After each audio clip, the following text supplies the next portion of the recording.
Ken, I'd like to move on to rugby. Obviously, we're still in this sort of off-season break, but the new year has seen a lot of talk around the vacant Springbok coaching position and the fact that Sario have decided not to advertise the role, and there's all sorts of criteria that have to be met.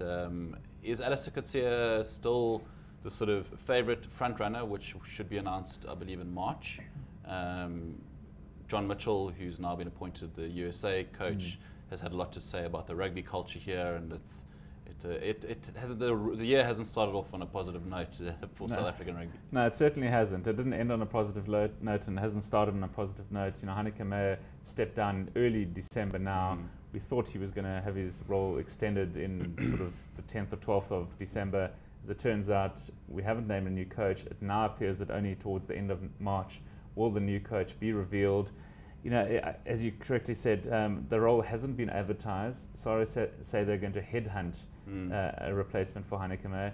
Quite who they're going to headhunt remains to be seen. There's certainly not a lot of candidates. What is the there. normal protocol in these things? Are the roles, head coach roles, always advertised? Is it? As far as I know, whether it's in international level, club level, you know, Super Rugby, Currie Cup, you know, they basically, like any job job out there, you would send Stick your it on CV. Biz Community. But maybe not Biz Community, but you'd send out your CV, that'd get tons of responses, and you'd draw up a short list, and you'd interview those candidates ad nauseum, and eventually come down to one or two, and then pick between those two. So, you know, you'd think with a coaching position like the Springboks, second-ranked team in the world, that, you know, applications would flood in. But again, all the roles seem to have been taken already by the strongest coaches around the world. So I'm not too sure who's actually left, to be quite honest. Alistair Coetzee obviously never coached at the international level before. There's talk about Johan Ackerman, the Lions rather than coach. being assistant coach. Assistant coach, yeah. I'm sort of talking as a head coach. And you got to see Johan Ackerman, people talking about his time at the Lions. I think, you know, with all due respect to Johan Ackerman, he's done really well at the Lions, working with players that, you know, don't have a lot of international experience.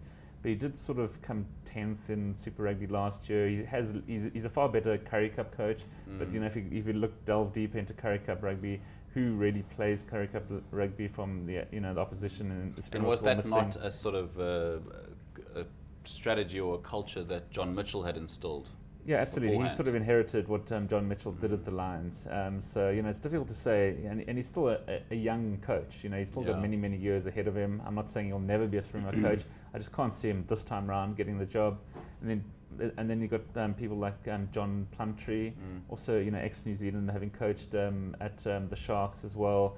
Yeah, I'm not too sure we're going to ever get a foreign coach, to be quite honest.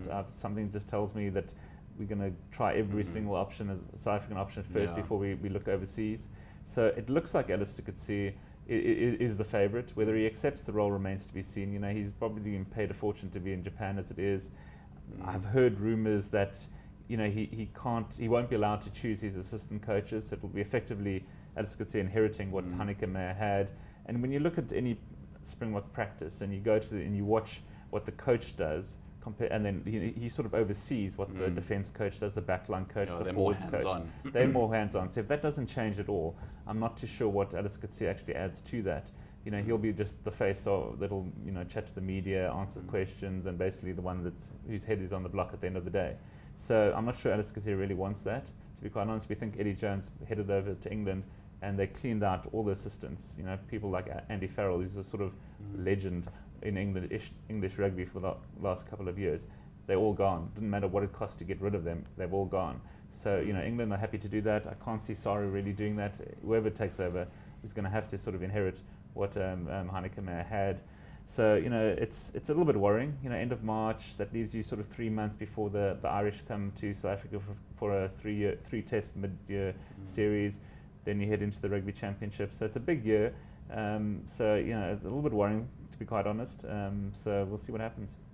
And of course, the transformation objectives, which have to be met by 2019, I guess that's also a big sticking point here. Yeah, I was going to say, sorry, we're clear that the new coach has to embrace transformation. We're looking at a 50-50 split by the next Rugby World Cup 2019 in Japan. And as you can see, he's got a great record in that department. So. Yes, yeah. So I mean, that would be a plus in his box. So yeah, I mean that could well sway things in his favour. I mean there were a couple of other criteria about being media friendly, having a 60% win ratio, which I thought was a little bit low. I would like something sort of the 80-90% to be quite honest. But Saru have obviously their candidate in mind, and let's just see what happens.